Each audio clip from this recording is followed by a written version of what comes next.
Hi everyone. Now I am going to teach a poem of class 10. The name of the poem is Amanda. Reading the poem, one thing you will understand that a child of 10 or 20 means a child in its teens generally dislike the instructions, the control of its parents. The same is happening with Amanda. However, this name represents the whole child of her age. The poem begins with some of the instructions being given by her parents. Her parents giving instruction to her that you should not bite your nails, she should not move, she should not walk leaning down her shoulders, she should not sit improperly. So these are the instructions that her parents is giving to her. Second stanza has been given in a parenthesis, and it has been given in the parenthesis to indicate that these lines, this stanza is not completely in flow, but it represents the mental condition of the child, mental condition of Amanda. Amanda is thinking in reaction of the instructions that she had got from her parents, and in reaction of her father's parents' instructions, she is thinking that also she should be mermaid. Mermaid means a kind of fish or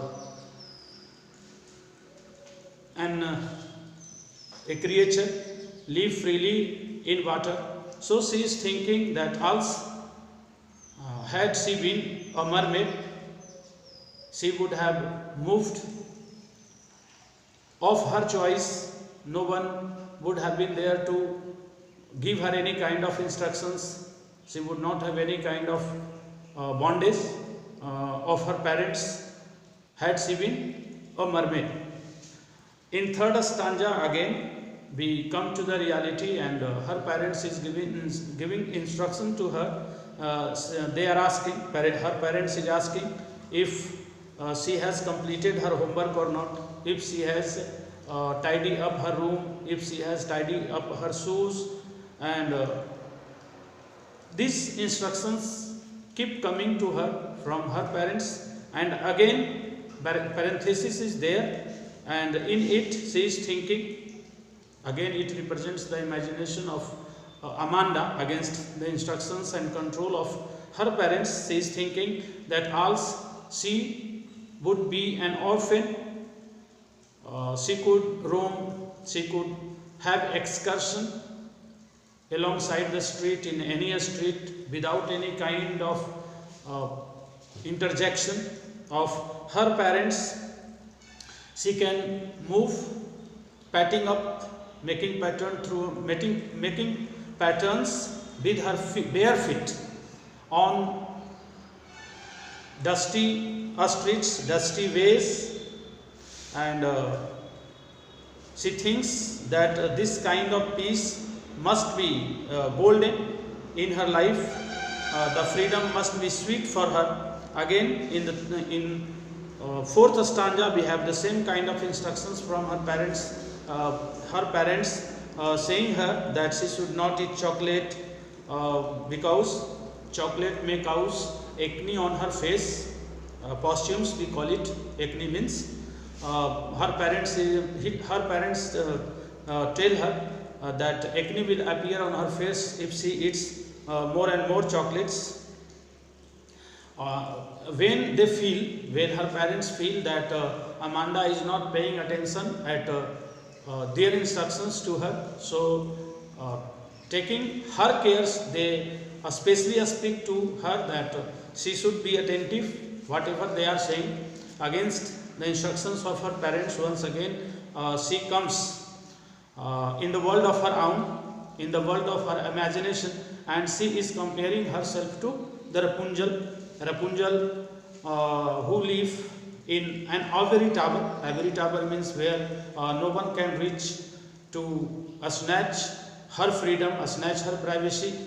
But she finds herself, she tries to promote herself one step ahead of Rapunzel, where Rapunzel waits for the prince to come in her life to make her life beautiful. In same place, Amanda is not willing to have any prince in her life, and she wants to have free and fair life. She does never want to have any kind of interference in her life, either of her parents or any other person. Again, we have in the last stanza the instructions of her parents, and they are asking that they are telling that Amanda should not sulk at their words. They clear it that Amanda is moody. Amanda does never try to follow whatever her parents give, her parents instruct her. Anyone would think that I nagged at you, and they think, her parents tell that whatever we tell, you never try to follow, so we have to chide, we have to scold, however we do not want it, but you compel us to do so. It is your mistake, but when people will hear me telling you or yelling on you again and again, they will think that I always keep you nagging, I always keep you nag at you. I hope you all get it well.